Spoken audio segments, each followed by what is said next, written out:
Another episode of SOFREP Radio, and I am your host, Rad. And today I have a very cool special guest who has a lot of people that love him out there that submitted him to the show, and he goes by the name John Mad Dog Melson. He is Ranger qualified, 11 Bravo Infantry in the United States Army, and something tells me he's probably airborne as well and has a few other creds that hangs off his chest.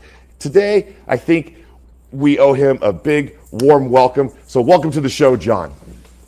Hey, thanks for having me, Rad. I really appreciate you giving me this opportunity to share some of my stories with you and your folks. I appreciate it. Thanks. Well, listen, you were recommended by one of our listeners on SOFREP, okay? And you probably know Brian. Brian, thanks for submitting to SOFREP, throwing John under the bus to be put onto this platform to talk to all of us out there.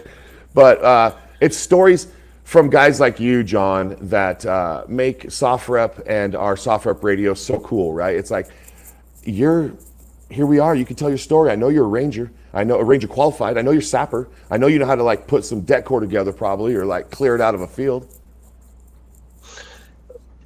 Yeah, there's a couple of things I know how to do. I'm not too shabby. Yeah. Right? Where'd the name Mad Dog come from? So it's funny because we all know Mad Dog, General Mattis, Mad Dog Mattis. But all right, a couple of decades before that, I was 15 years old and I played in a men's softball league while I was going through high school and stuff. My uncles were former Marines, and a lot of guys were former Marines as well, former soldiers on the softball team, and they kind of recruited me as a young kid to play on the team, be one of the guys. And so by hanging out with all these older veterans, they came up with this nickname and they called me Mad Dog one day, and it kind of stuck. It stuck with me, and so that stayed with me as like a nickname for me. I had several other ones, but that was one that really stuck on me. And then when I came into, like I said, decades later, back into the military, I had served in the Marine Corps. I was out for 15 years. 9/11 happened, and I pursued to come back in, and I was given the opportunity to serve in the Army National Guard. And from that moving forward, that nickname stuck. And when I was given the opportunity to be a platoon sergeant, I called my platoon the Mad Dogs, and all our call sign was Mad Dog. So that stuck with me, and I made that all a part of them. And so I shared that part of me with all of my soldiers that served with me in my platoon, and it stuck with me. That was my call sign, Mad Dog 7. So you have a bunch of Mad Dog pups out there, huh? I love that. Oh. Now, is it my understanding that prior to 9/11, you were just in a kind of a more docile place in the military, just hanging out, cleaning your stuff, making sure everything was ready to go to a battle? There was really just Kosovo and Bosnia kind of kicking off that were publicly talked about, and then all of a sudden 9/11 happens. The Twin Towers are hit, and you're where? So, I had served active duty in the Marine Corps 1989 to 92, and then I got out and I pursued some other ventures. I was a Boston police officer. I was a patrolman for a couple of years. Moved on to other things in my life. Had a debt to pay. I had to pay a debt to society, took care of that. And like I said, it was a 15-year break between when I was released out of the Marine Corps with an honorable discharge, and I was attending college at Mass Bay Community College just outside of Boston in Wellesley, and I was having lunch.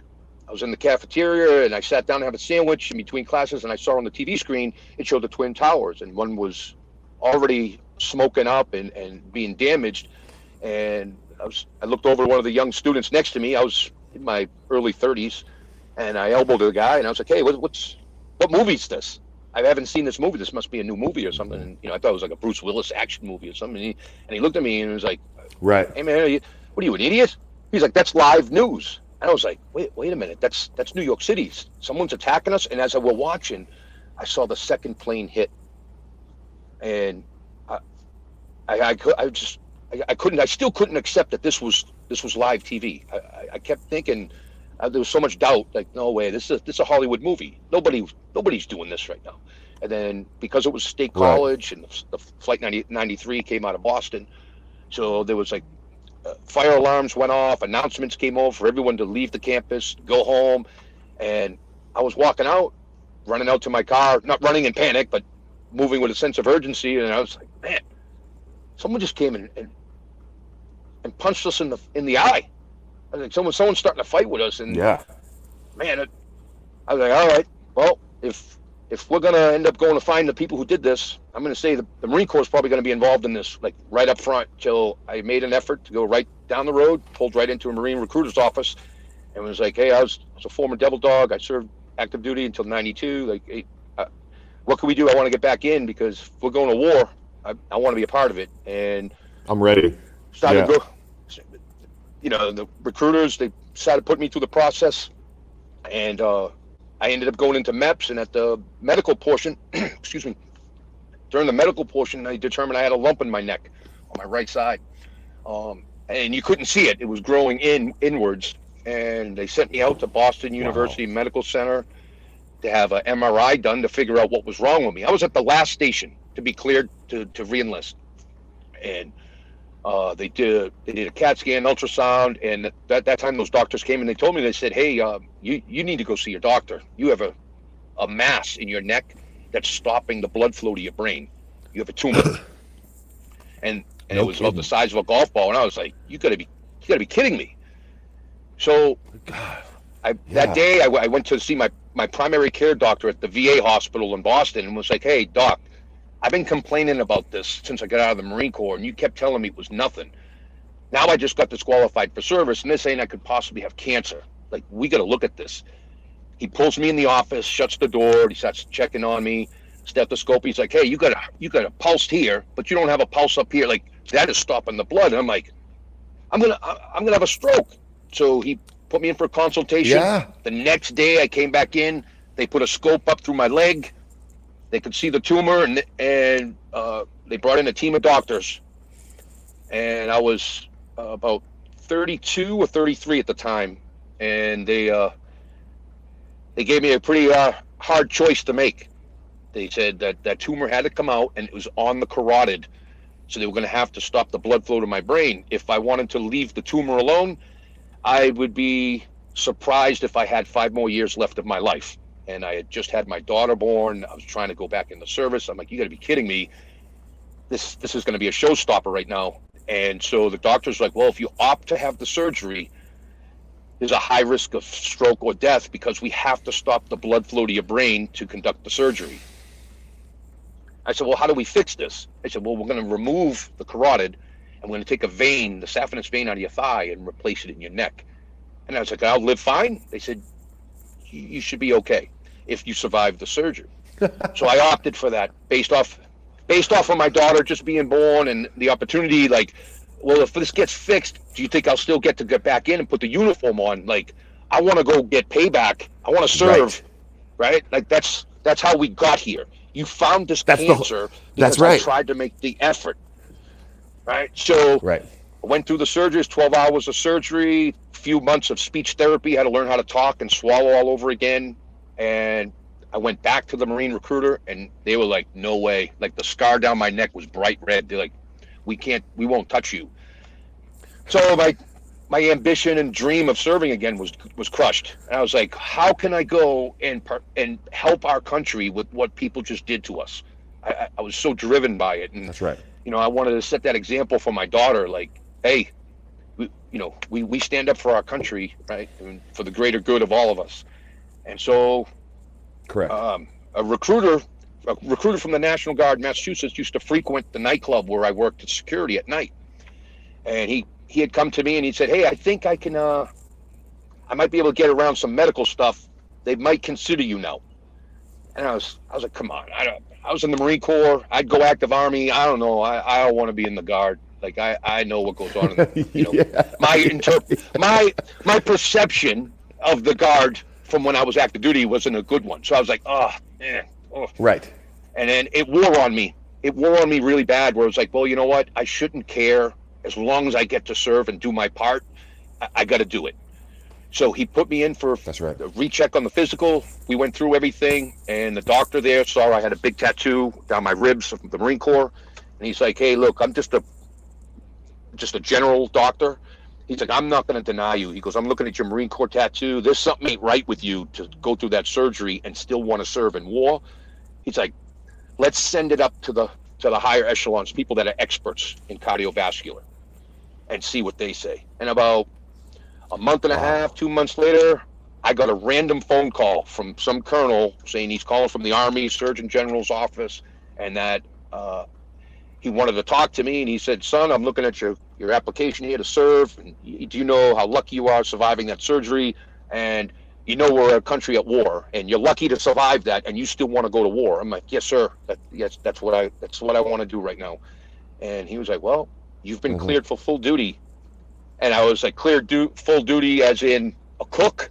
Full duty. Buttons. I'm gonna be alterations. Like, what do you mean full duty? He goes, son, your application is to come in the infantry. That's where you're going. And I was like, oh wow, this is amazing. And he was like, son, take care of yourself and Godspeed. And I was sworn in less than an hour later, and a month later, I was shipping out, going over to my first tour overseas. I put my name on a volunteer list, and off I went. And my first John, real quick, you were infantry in the Marine Corps, and then you went infantry in the Army, I was right? a truck. So were you were prior 0311? No, sir. I was a 3531 in the Marine Corps. I was a truck driver. I was assigned to 2nd Truck Battalion at Camp Lejeune. So so that's basic rifleman, right? Every Marine. Yeah, so when I came into the Army National Guard, it was part of the regulation at the time that during the years I attended the Marine Corps basic training, that they would credit me with the 11 series infantry background. So I came straight in, and off I went. And they shipped me off. And I could, when I first That's what I wanted to know, yeah. When I first came in, I could only do 3 push-ups. My muscles were so much nerve damage and atrophied. And I've always played junior pro hockey, high school hockey. I always played sports my whole life. Baseball, everything. So it was killing me that I could only do 3 push-ups. I'm always into fitness. I competed in a couple bodybuilding competitions when I got out of the service. So like being in shape was a big thing for me. So when I came in the Army, I'm back to getting paid to work out, right? PT. And like I said, when I first came in, I could do 3 push-ups, and I was struggling.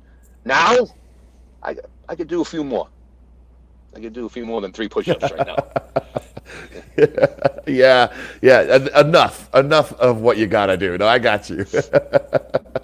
So the transition from Marine Corps to Army to National Guard to deployment to Afghanistan, right? You went to Afghanistan. That's 9/11. We're talking you're chasing and helping support going after bin Laden and that whole Taliban Al-Qaeda network. That's what your mission was.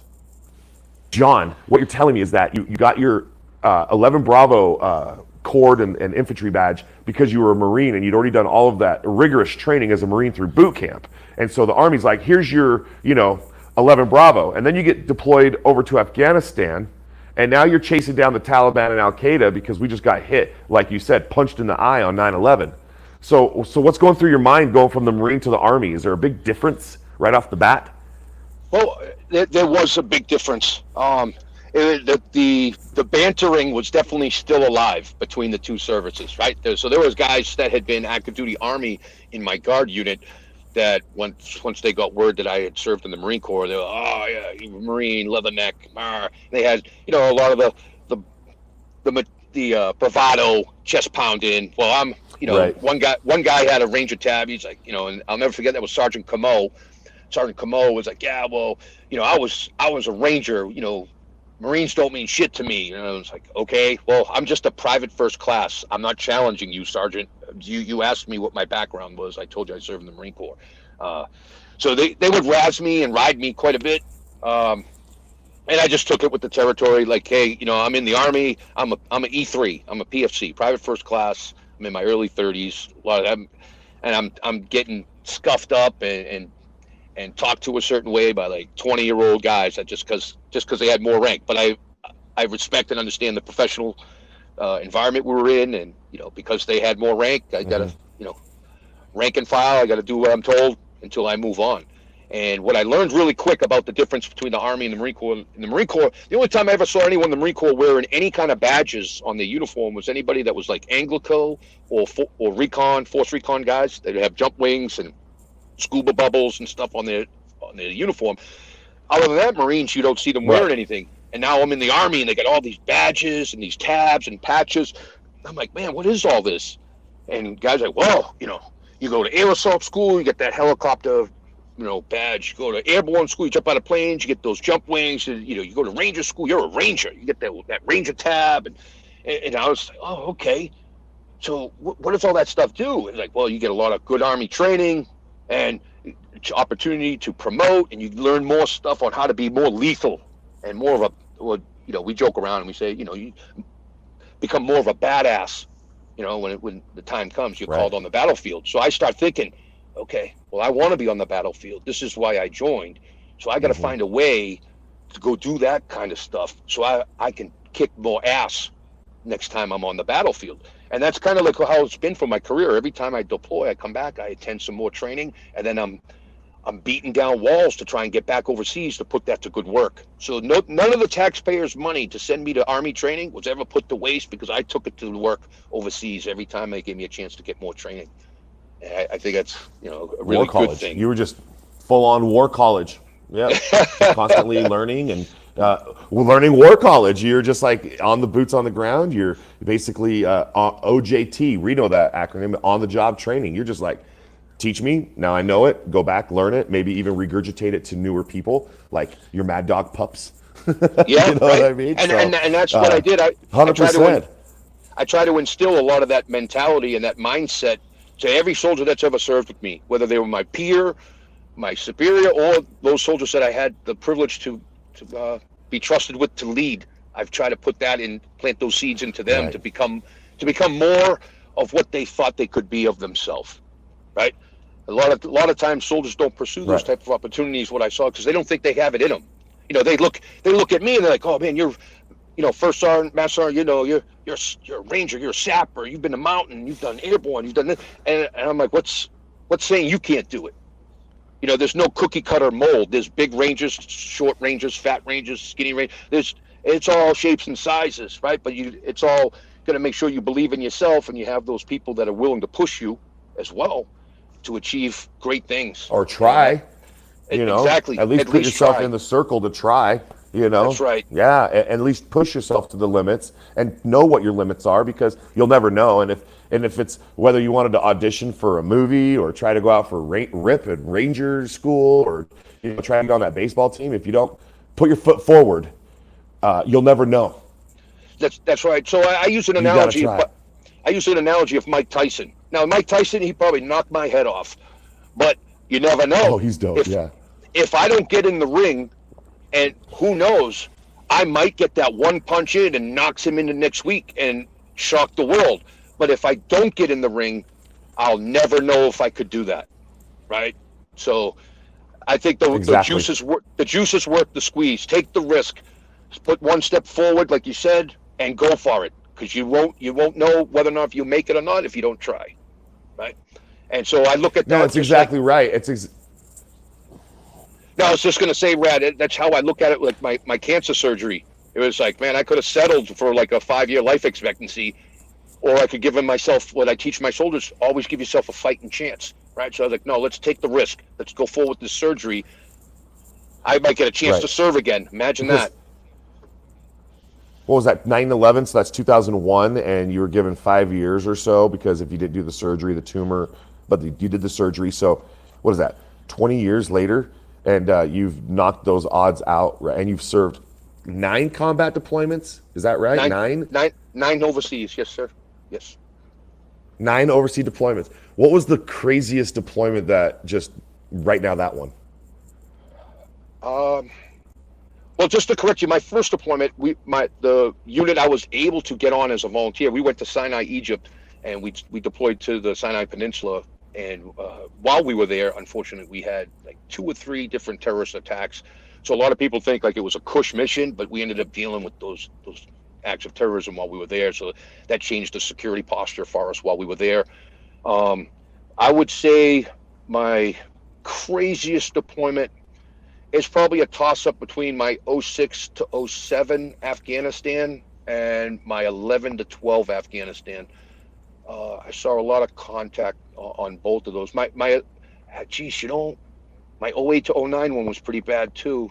So I'll tell you, my '06 to '07 as well as my '08 to '09. Yeah. Those were both embedded tours. I was an embedded tactical trainer with the Afghan Army. So both times I was on like a 4 to 6 man team embedded with Afghans, and we were teaching them on, how to be better than what they were, as what they would consider as an Afghan soldier, make them improved, as well as we want them to improve because we're out there with them. So we want to give ourselves a little bit more of a fighting chance, because they're all around us fighting off the Taliban. So we're out there teaching them how to be successful in defeating the Taliban.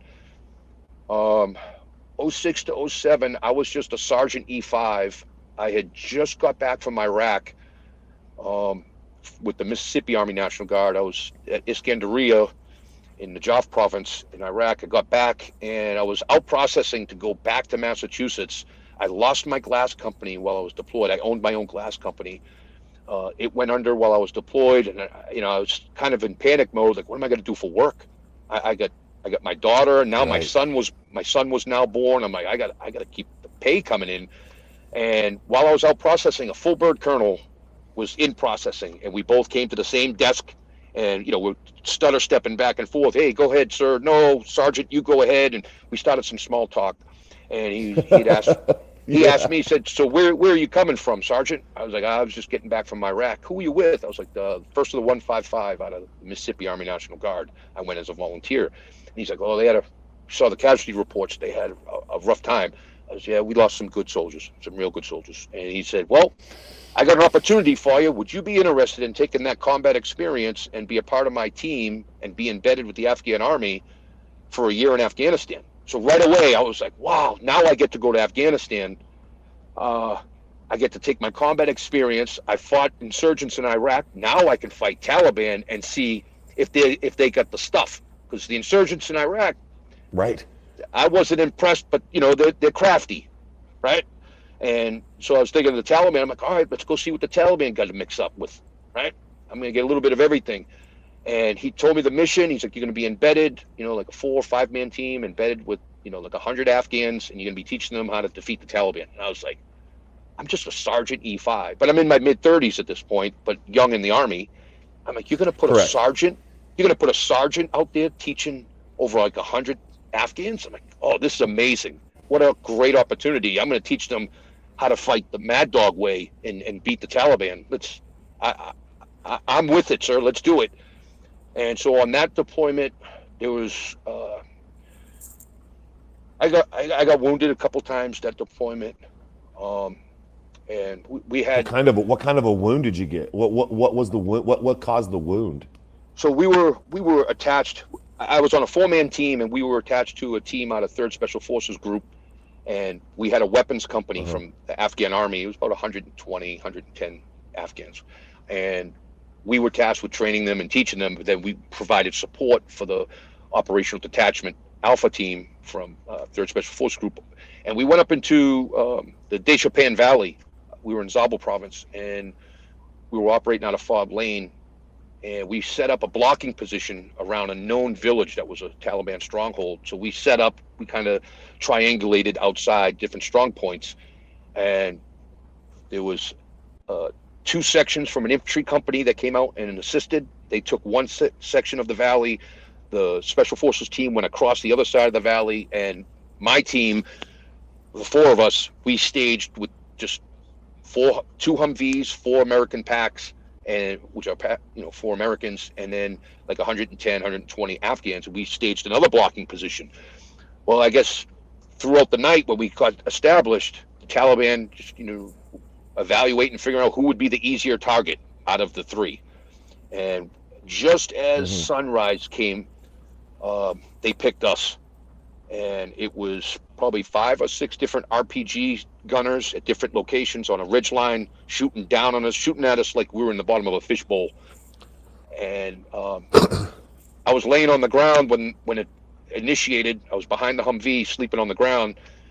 while my partner was manning the radio. As soon as contact started, I jumped up and I started running to get up into the Humvee. An RPG hit right by the Humvee, knocked me down. I hit into the Humvee as I was climbing in. I guess I got a bit of shrapnel, came and cut my leg right around my knee. Wasn't really bad, and I was knocked pretty good. Like I was kind of out of it for a couple of seconds, and then climbed up into the gun hatch, got up on the 50 cal, and then we sat there for about 45 minutes to an hour, holding off that position while the Taliban continued to try to maneuver on us with RPG support from up on the ridgeline. And then they broke contact, and we stayed there the day. And the following morning, we went to exfil that village, and the infantry folks were coming through the valley, coming through a road that cut through the village from their position. As they came through on that side, the Taliban opened up. They had repositioned, and they had killed an American soldier, one of the young men. There was a gunner on one of those Humvees. They came through. We're providing covering fire for them. We maneuvered our forces to where we could cover them to come. They were moving towards us. They came to us to consolidate, get that young soldier's body taken care of. And at that time, the Special Forces had come to us, and I'll never forget Special Forces Commander Griff. He had come over to me, and he's like, "John, are you good?" I said, "I'm good. What do we got to do?" And they did not have up armor Humvees. We did. And they said, "Hey, we're going back in there to pinpoint their location, and we're going to whoop some ass. We're going to fix their location, and we're going to call birds in on them." And he's like, "You got enough ammo?" I said, I'm black. I had a captain with me from the Puerto Rico Guard, and he was like, "Oh, we're good on ammo." And I was like, "No, we're fucking not." No.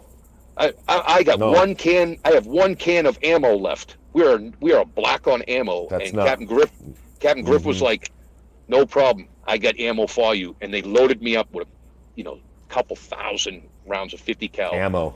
Yeah. And he was like, "Listen, John, you got the up armor Humvee. We need your Humvee to lead through the village." It's okay. So we went into the village. Nothing happened. We staged on the far side. We started getting radio traffic, picking up Taliban radio chatter. They didn't really want to. Yep. They didn't really want to mess with us. We dropped a couple of bombs up on some high ridge lines, trying to see if we could stir anything up to pinpoint their location. Nothing. We waited till the afternoon, and then Captain Griff was like, "All right, we're going to pull back through the village, through the valley on the other side where the infantry are staged, and we're going to Charlie Mike. We're going to move back to the fob."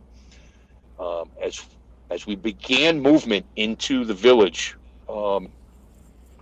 there was an orchard on the right side of my Humvee, and there was mud walls about 6 feet high on either side of the road. So once you go into the road, you're stuck. You either go straight or forward. You can't go left or right because of the thick mud walls. Like a funnel. Yes, exactly. Yes. So we got funneled into the orchard, and then that's when they opened up on us. They were hitting us from everywhere, and that was a real crazy day. We went in, my 50 cal. So they reloaded you with 1,000 rounds, right? How many of those did you spend? They gave me more than I think they gave me 5,000 rounds. 5,000 total, 5 to 6 of 50 cal. Yes. Yep. They had so much And that's ammo the big on their boys. trucks. Oh yeah.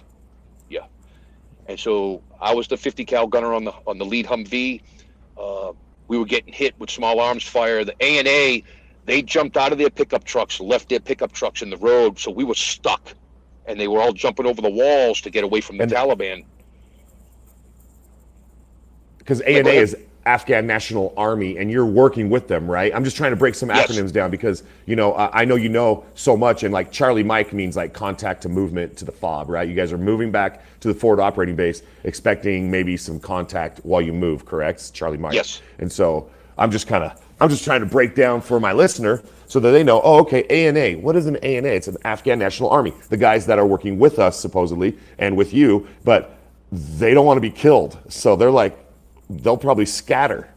Yes, so it was like herding cats at that point. They jumped over the wall. They were trying to get cover because the bullets were just going right through their pickup trucks. And so now we couldn't go any further forward because their trucks, the walls on the sides and the trucks. And so we were just sitting ducks and we were getting hit. And next thing I know, some of the special forces guys in the thin-skin Humvees behind me started screaming at me up front. And I'm shooting towards the Taliban position with the 50 cal, and they're yelling to pop smoke. And I'm like, I couldn't understand. I'm like, why are we popping smoke? Next thing I know, all I heard was the minigun on a A10. A10 started swooping in down low, and you could hear the A10, and the sound just reverberated up my spine. I tensed up, and I was just like, wow. I know in Desert Storm we had, a lot of friendly fire deaths, A10s hitting American vehicles. I was like, wow, I'm gonna die because an A10's gonna shoot me up today. And I was like, you gotta be kidding me. And that first gun run went by. I got sprayed with wood and everything because the gun run was so close to us, shooting up all the trees in the orchard beside us. And I looked back over my shoulder. I looked back over my shoulder, and they're yelling at me, shaking their heads and throwing their arms up. Pop smoke! They can't see us. So I stopped shooting the guns for a minute, and I had like 3 or 4 smoke grenades, and I started popping smoke so the pilots could see that the smoke was the friendly location. And a couple more gun runs came through, and me and the captain, he was driving. I started kicking him in the head. Hey, start driving. Get us out of here. Everybody's trapped. Go. A lot of F-bombs. Drive. Right? Yeah. Get us the fuck out of here. And he's like, he's yelling up at me. I can't drive the pickup trucks. I'm like, these Humvees will push those things out of the way. Step on the gas. Let's go. So he starts shoving and pushing the trucks out of the way. Meanwhile, my buddy, my other teammate, Kevin Hunt, Kevin was out trying to maneuver and gather up the Afghans. He's on his radio talking to the pilots, telling them where the enemy positions are. Meanwhile, Kevin's getting shot at while he's trying to maneuver around on the ground. He's no longer in a Humvee. He's trying to get the ANA, Afghan Army forces, to consolidate and regroup. So as we keep pushing forward, he's going from tree to tree, behind a mud wall, gets up behind our truck. He's trying to do the best he can to keep command and control with those Afghan soldiers. We finally push out. We're shooting the whole way out. We're fighting our way out of that orchard. We got out, and everybody made it to the other side of the valley. We were able to fix the Taliban's position, and we dropped quite a few JDAMs on them. And we definitely got some payback that day. Let me ask you something, kind of a weird question. Were you wearing earplugs? Were you wearing something on your ears for all of that fire? Or are you just up in that gun hatch just unleashing? I'm just curious.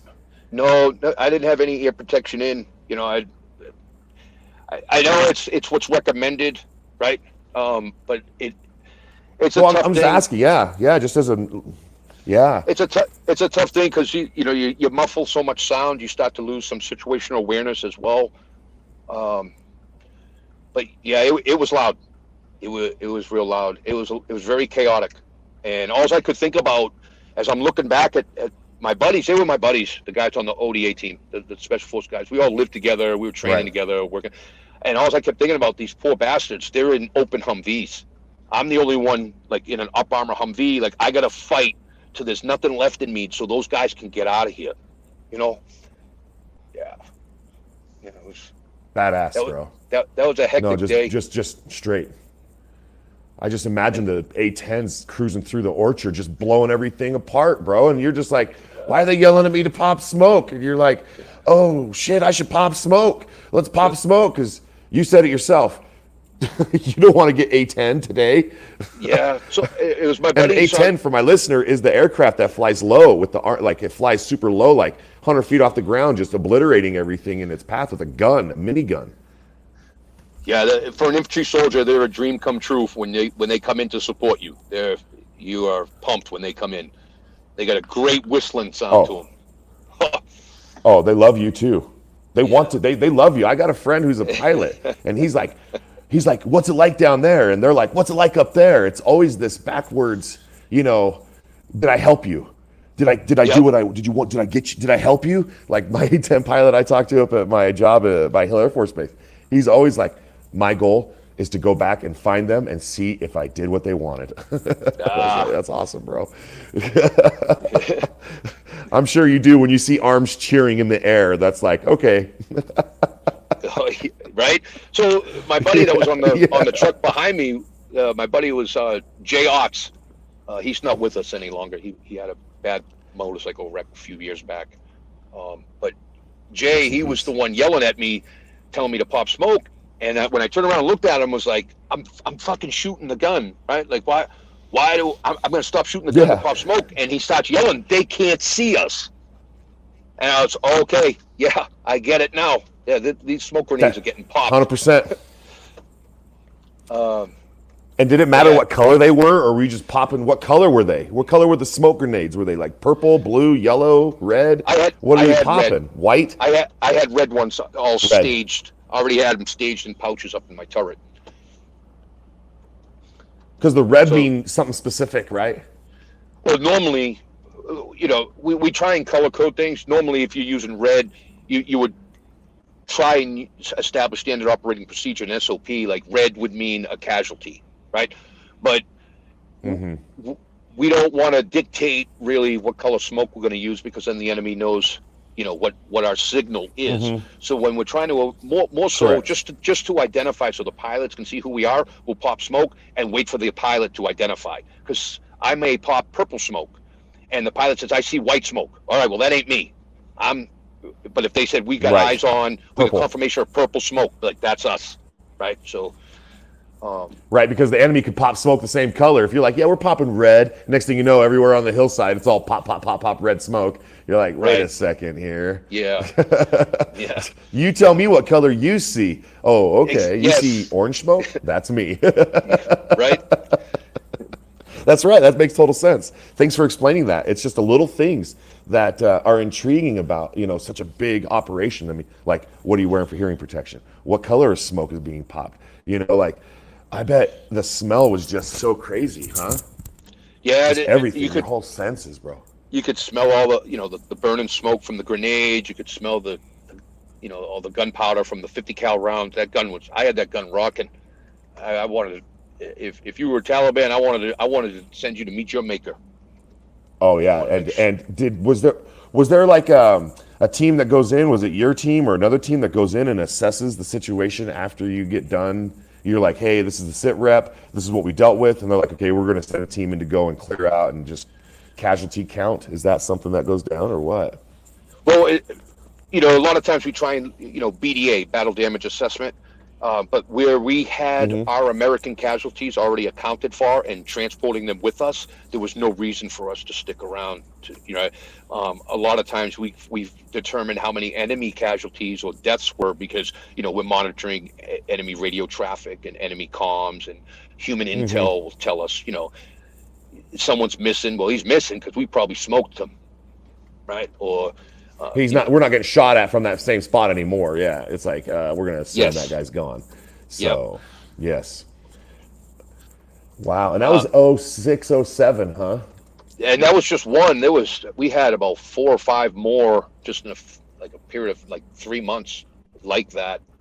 I had a chance to serve with a great guy, Lieutenant Cooper, who's now Lieutenant Colonel Cooper, who 2 years later, he was a lieutenant with me in Afghanistan. 2 years later, him and I graduated Ranger School together, side by side.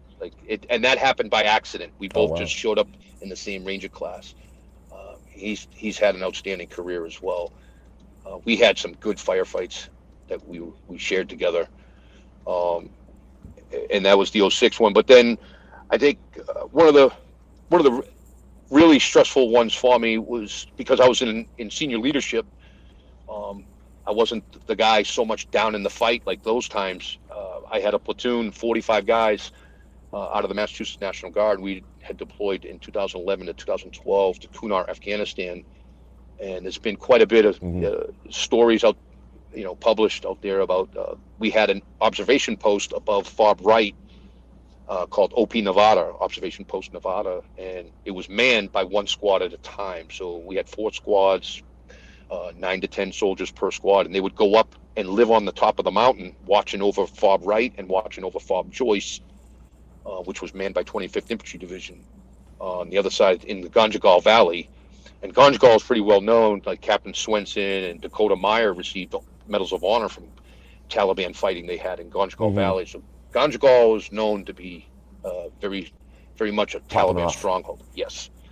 And so our guys were up there on top of this mountain at like 12,000 feet elevation, monitoring the valley for a week to 10 days at a time. So they have to be very cautious on their supplies, as well as, if something sets off, they got to be very aware of how much ammo to be able to sustain and last until somebody can get up there. Right. Because the only way up to get to Opie, Nevada, right? Because the only way we could get up and down from there was by rotary wing helicopters. So I was gonna say Chinook or something. Yep. Yes. So for them to get resupplied, they'd have to hold out long enough until we could get helicopters to provide any kind of support to bring anything up to them. And what happened was we had been on ground. I was the platoon sergeant for that. I was Mad Dog 7, and that was my platoon of Mad Dogs. And we trained the hell out of them. I mean, 60 to 75 days. Love it. Straight training. And we got praise from pretty much every type of badass type of leader you would think. We had SEAL commanders involved in part of our mission, and they were just like, this platoon, you guys are doing it right. Like if there was time in the day, instead of spending it resting, we were training. If guys were awake at night, right, and they want to play video games, well, you got energy to play video games, you got energy to train. We're gonna go train, because I wanted them to be able to take it to the enemy and not waste any amount of time that God gives us prior to give them a longer chance after the deployment if they can survive, right? So we trained really hard. How nice of you to try to make sure they come home to their families. Like, that's the end of the day. You're like, I want you to come home. I know you want to play the Nintendo. I get it. I do too. But like, you're like, this is what we need to do. We got to do this, because we want to go home to play Nintendo. Okay, you'll get plenty Nintendo at home. It's like, right? I'm not gonna I can only imagine your mindset. Yeah, so it's the other piece is, my mindset is it's not, I'm not gonna say it's unique, but it's different than how I listen to a lot of my peers talk. My mindset is also like, hey, I'm the one out in the fight too. So if they're not going to be able to keep me safe, then I'm not training them hard enough, right? If they're not able to, we're only as strong as our weakest link. So if our weakest guy is a badass, then we don't want to be anything less than that, right? And right. And that's how and the whole platoon adopted that mentality. Like, hey, when we come home and we make it, then we can relax. Then we can play video games. We can party up. But right now, it's time to work. And exactly. So our Melson's going to work us. You have work ethic.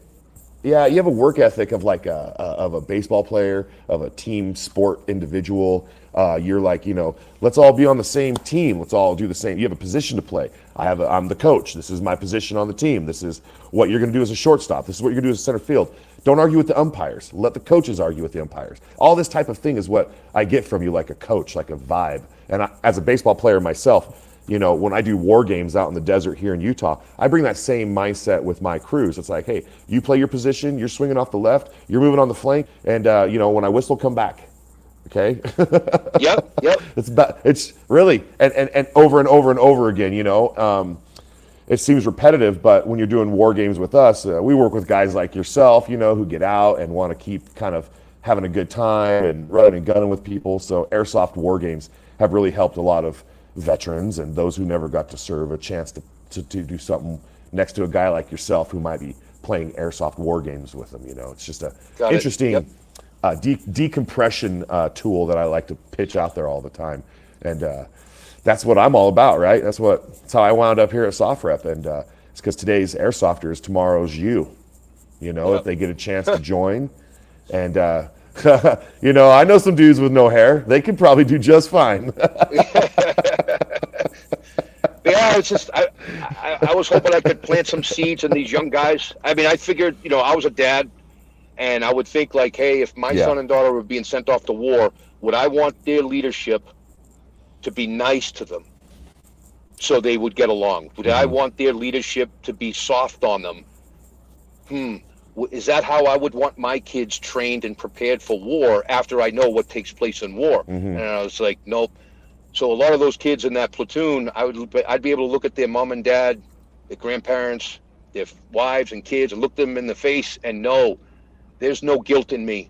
I trained them with everything I had, and that they, if something bad was to happen, that's because sometimes shit happens. But you're not gonna your husband, your son, your daughter, your dad, your cousin, your nephew, he's not going to be sacrificed. If he loses his life, it's not going to be a wasted sacrifice because he wasn't trained properly. Right? I wasn't going to have that guilt on me. I think our American sons and daughters deserve, if I'm in leadership, they deserve everything I got. Everything I got to teach them the way. 100%. And that's how I was with them. That's the 100% coach right there, dude. Yep. And those, you're giving everything you got. You want everything they got. Yep. And I'll call them kids, but these were men, right? I call them kids only because I'm an old man, right? Sure. Not taking any. Yeah, and you got 20-year-olds. Yeah. But you got these young guys that probably came up to you as a mature E3 saying, hey, help, corral these guys. I know that they probably had to come talk to you on the side and say, we know you're a Marine. We know that, you're an older dude and you've got a maturity level, even though you're an E3. Okay, that had to have happened. Okay, so it's funny you mentioned that because I bring this conversation to every organization I've been a part of since I been in the National Guard, right? A lot of guys come in the National Guard, and when it's time to show up and play soldier or perform soldier duties on a weekend, they want to play dumb, right? Oh, well, I didn't know, Sergeant. Oh, and I'm like, nope, I'm not buying it. You're an adult. You're raising children. Mm-hmm. You pay a mortgage. You run a business. You're a police chief. You're a cop. Don't come here on the weekend and serve beside me and play Jimmy the Dunce. I'm not buying it. And a lot of soldiers knew. They're like, I can't get over on him. I'm not going to get over on him, but he's got my back, so I'm gonna put in what he's putting in. And it's a very, very fortunate situation Massachusetts afforded me, giving me that platoon, and watch those soldiers develop and become the kick-ass machine that they were. And so now let's talk about. Go ahead. Tell me. So go back. Go ahead. So OP Nevada, we were 3 weeks on ground, and Brian Wood, Staff Sergeant Wood, was up on the Mad Dog 3. He was on his rotation, 3 weeks in the country, up on the OP. And it all started out earlier in the day. They were getting some radio chatter. Their interpreter was telling them that the Taliban are probing the perimeter of the observation post. It was triple strand concertina wire surrounding the perimeter. It was about 150, 200 meters out, and some of it dipped down in low ground, so it would be out of sight. And they said they were trying to see how many Americans were up there. So he called down, talked to me on the radio, and it's like 7, this is 3. We're getting this ICOM traffic. We're going to go ahead and push out a patrol around the perimeter and see if anyone's probing the wire. And about 35, 40 minutes later, he calls back down. He's like, 7, this is 3. Well, we have a guy in custody with a radio, and they had flattened the concertina wire, the razor wire, with rocks, and they had made it inside the observation post. He said he was accompanied by 2 others who fled. We couldn't apprehend them, but we have this one guy. So where we were at Fob Wright, we had some Special Operations Detachment, as well as some other governmental agencies, 3-letter agencies that were there, and they wanted that guy. So earlier in the day, they took a helicopter, flew up to the mountain, and they took him into custody, and that was the last we saw of him. And throughout the day, we discovered who that guy was. He was the local Taliban leader's uncle.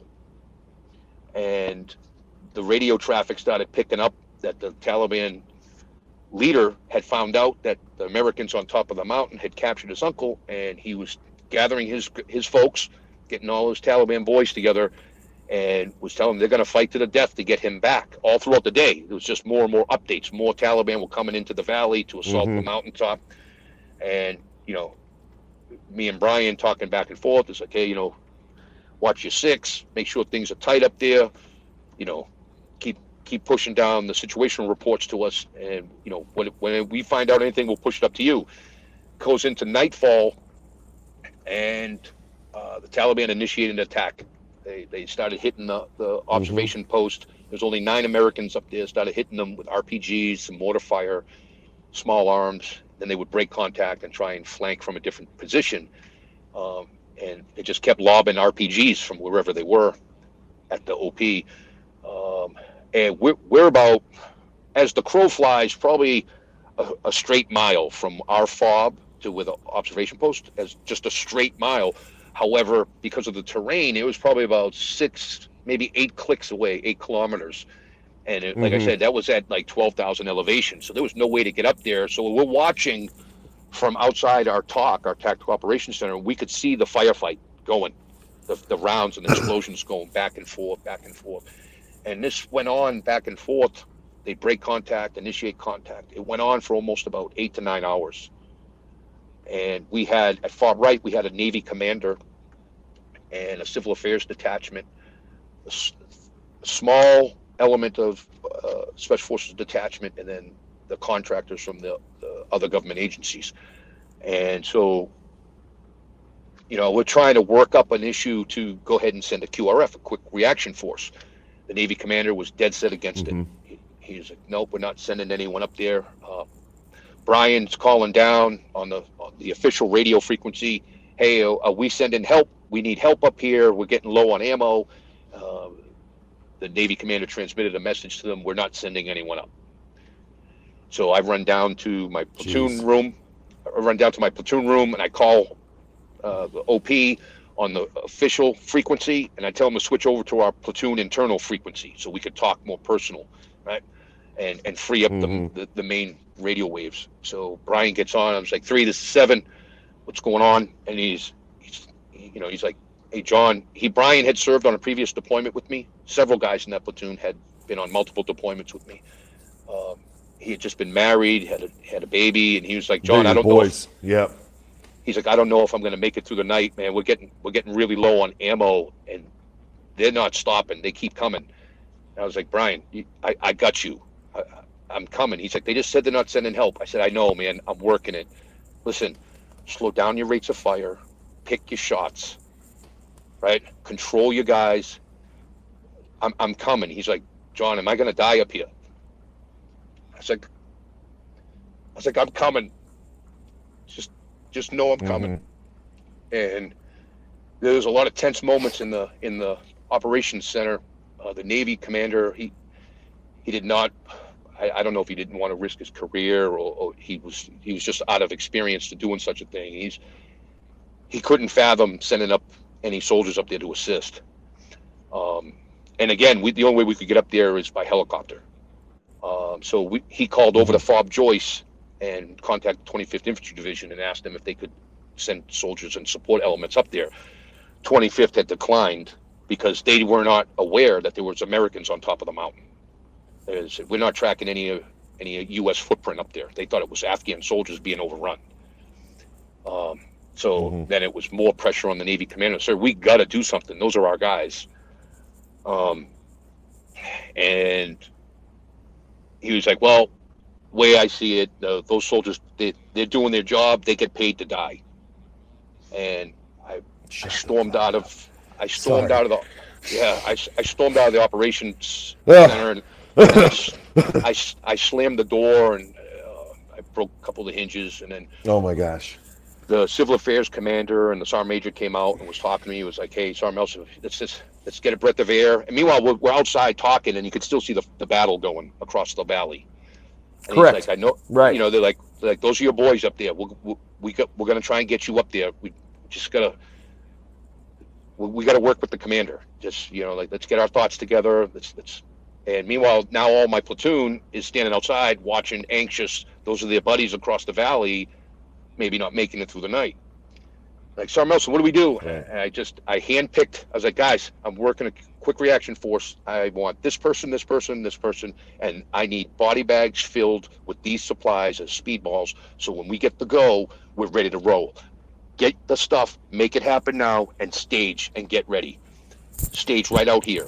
And so the platoon leadership, they took over. They started doing that. I was working things with my lieutenant inside the TOC. And then all the officers took the commander and went into his room. And they shut the door, and that was a heated conversation. You could hear the yelling going on in the other room. while everything's going on. And Brian's calling situation reports down. Hey guys, it's getting really bad up here. You got to give me something. I run back down. I get on the radio and call him. I'm like, gate 3, this is 7. Hey man, I'm working it. I'm just, if you have you are. You're like trying to give him some type of peace of mind, bro. You're like, I'm coming. Just know I'm coming. God. I'm like, Brian, I'm working it. I was like, listen, you tell those kids to fight with rocks if they have to. That's right. You hold them off. I'm coming. And I run back up into the operations center, and we're working it. And I saw her on the computer screen. We call it the Blue Force Tracker. I could see 2 icons, and I clicked on them to see what the icons were. And it revealed that they were Black Hawk helicopters. And they were coming from an operation in northern Kunar. That's the province we were in. They were coming from North Kunar going down to Jalalabad. And so I clicked on it, and I saw them. And then I sent them a text message. And I was asking the pilot and the crew, like, hey, I got troops in contact at this grid location. Can you assist? I need to insert QRF in close proximity of this grid. And they responded right back where they're returning from another mission. They were low on fuel, and they had to get back to Jalalabad to land and fuel. Meanwhile, we were a forward resupply point. We were a FARP. So we had refuel capability, but they were bypassing us. They came out from the commander's office when I walked back, well, after I sent that message, and the commander was like, I don't know about this. I don't know if we should do this. You guys aren't real infantry. You guys are just National Guard. And I looked around the room, and I was like, are you kidding me right now? Like, really? Like, at this point, I don't care what your opinion is of us. Like, but that's a real firefight, and those are real Americans that are going to die if we don't help them. Like, so not being real infantry is your opinion, but you don't even know what we're capable of. Like, you've never, you know. Right, because you're defending the outpost right now. You're at the top. You're picking shots. You're trying to stay alive up there, and those guys are fighting just like any infantry guy would be fighting. So if I figured if they're up there fighting for their life, I'm gonna down here. I'm gonna fight for their life. I'm gonna be relentless as much as they have to be up there. They deserve that from me. And so that's right. Things were tense in that operations center, and then finally, I guess Lieutenant Colonel Baden, the civil affairs commander, got through to him about, like, if those Americans die and we did nothing, this is not gonna go well at all. And the commander came and talked to me and was like, you sure you can do this? I'm like, sir, if I get those Blackhawks assistance, I can get guys up there. I got everybody staged, handpicked just to do this. Like, we got this. And he was like, if those Blackhawks will assist, you got to go. And the Blackhawks, I'm like, man, they're going to Jalalabad. What am I going to do? Why couldn't he have told me sooner? And I walked outside, get another look at the mountaintop. I'm watching across the mountain, and they're still fighting it out. I'm like, man, keep giving it to them, guys. Keep going. And one of the special forces guys came walking out. He was like, hey, man. He's like, John, you need to get the fuck up on that mountain. I was like, I know. I was like, but the Blackhawks, they can't help us. And he's like, let me make a phone call. And he pulled out a satellite phone. And I mean, I'd have to say he probably called and talked to someone in Jalalabad, because within 1 minute, I was getting another message back from those pilots that they could not land in Jalalabad because the landing strip lights were out due to bad weather. And they said that they'd be willing to insert us if we could provide fuel for them. And I said, yep, we have refuel capability. I ran up and I told the fuelers to get ready out on the flight line. These Blackhawks are coming in, and we got to go. We got to get them fueled up, and we got to go. And you talk about camaraderie. When those Blackhawks landed, we had Air Force and Navy personnel as part of the team on that FOB. Everybody was up out of their bed trying to help my guys get up to the flight line with the supplies and help us load up. Everybody played a role that night. It was amazing. Everyone wanted us to see us take the win home, you know? And That's right. We loaded. I briefed everybody who already got a brief on what was the expectation. As soon as we come in, one helicopter could only land at a time. And so it was like, hey, first helicopter's going to land. It's going to be my bird. We're going to get on the ground. We're going to push out. As soon as we hit the ground, we're going to secure the LZ landing zone. We're going to secure that so the second bird can come in so they don't get shot down.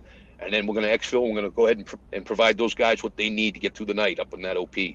And to see the look in the guys' eyes that were not selected to go, it was assuring and it was a bummer at the same time. Like everybody wanted to be, those were their buddies, those were their friends, right? Yep. They wanted to be a part of it. Right. And I was like reassuring them, hey guys, well, just like they're up there fighting, they're fighting with all, they're giving it their all. I need you down here giving your all. You support this commander, you keep this fob alive, and you know, you do what you're supposed to do as a soldier. Right. We're gonna win. We're gonna win this. Yeah, that's right. And that's right. Colonel Baden he rushed up to the flight line, walked up to the bird with me, and he was like, a couple of small words with me. He's like, John, you do your thing. You know what you're doing. And I called up to the OP and talked to Brian. I said, 3, this is 7. We're en route. And so they didn't know what was going on with the helicopters or anything. And that was all he got told. And then I told him, I said, you know, Brian, we're going to need the LZ marked because the pilots are not familiar with the location. And we're on our way with 2 mics out. And then next thing you know, we start coming in. I'm looking out of the side of the helicopter trying to see what the landing zone looks like. There's still sporadic fire back and forth. And the only location where we could get put down, where Brian had marked with a IR infrared strobe so pilots could see, it actually put us closer to the Taliban than to the OP because of the way the perimeter was established. Mm-hmm. So we come out of the Black Hawk. I was throwing bodies off. Just I did not want that bird on the ground very long. We need to get off that bird and own that ground. We need to get on the ground, push out, and let the Taliban know, like, hey, you got more of us here now. You stirred up a hornet's nest. Yeah. And we pushed out. We established a perimeter. The second bird came in, and those personnel landed, started picking up the supplies. Brian was at a break in the concertina wire because it's like a maze to get up into the observation post. So he was there to link up with everybody. Squad started, that second element landed, started picking up the supplies, started making their way up into the OP. I made sure I was the last guy coming off of the landing zone, scooping up everyone, getting them back inside. Hit Brian. It's like, Brian, I'm last man. Brian took everybody up into the OP. And Private Woods, he was down on a knee, and I tapped him on the shoulder. I said, Woods, I'm last man. Let's go. And I ran past him. And we were about 200 meters, 150 meters out from the observation post. We get up into the observation post. They're setting covering fire for us to run up inside. And I look at Brian Wood, and I'm like, hey, 3, we got everybody. You have all your guys. And I'm counting all the guys that came up with me, and he's counting his guys. And I'm like, hey, we're short 1. And I start yelling at him, where the fuck are your guys? How did you fucking lose somebody? All we did was go from the landing zone to here. And I'm like, man, maybe we got somebody hung up in the wire. Maybe he got shot. So we're scanning the area, and there's Private Woods running towards the Taliban. And I start yelling his name. We're all yelling, Woods, Woods, Woods. And it's just sporadic fire. And he stops running. It was like a Forrest Gump movement. He's like, yes, Sergeant. It's like, where the fuck are you going? I'm looking for you. He said, I'm looking for you, Sergeant. He thought the Taliban got me. And I told, I was like, hey, covering fire. He's like, get the fuck in the OP. He turns and starts running. Taliban is shooting at him. He tripped and fell. Thank goodness, I guess he fell so he didn't get hit. Gets makes his way up into the OP. Yeah. And Brian was relieved. We got everybody accounted for. They're laying some ass whooping on the Taliban, and I grabbed Private Woods, and I was like, "Where were you going? What the fuck were you thinking?" And he's like, "Sergeant, I thought the Taliban captured you," and I was like, "You were going to get me?"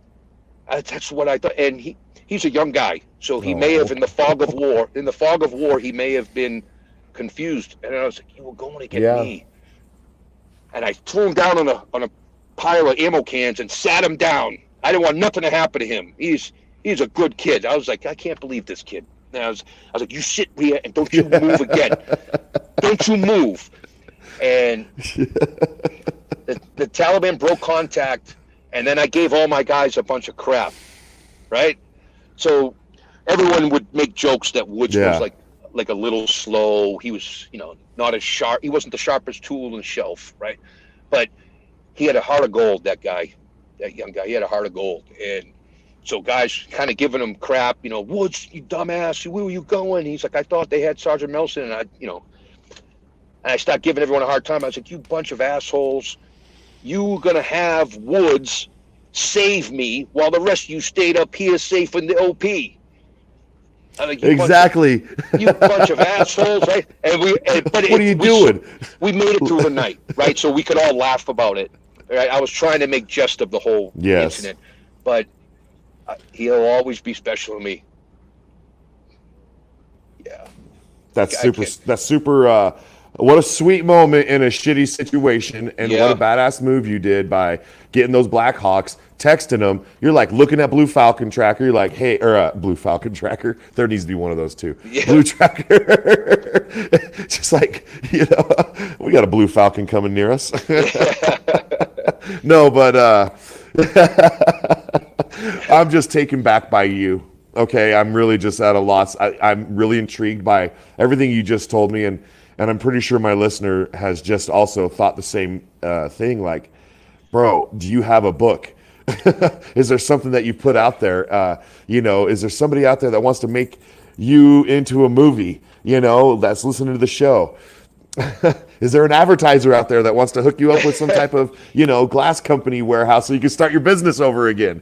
I mean, that's the vibe I want you to have. You've done so much, and I know that you're still National Guard, and you're still selfless service, whether it was law enforcement, military, whatever it is. You just seem to want to help everybody out, and I love the way that you remind me of my best friend Keith, with the way you talk and the same dialect from Boston and Massachusetts. And I think you're fabulous. And there's something in the water back east, man. You guys are fighters.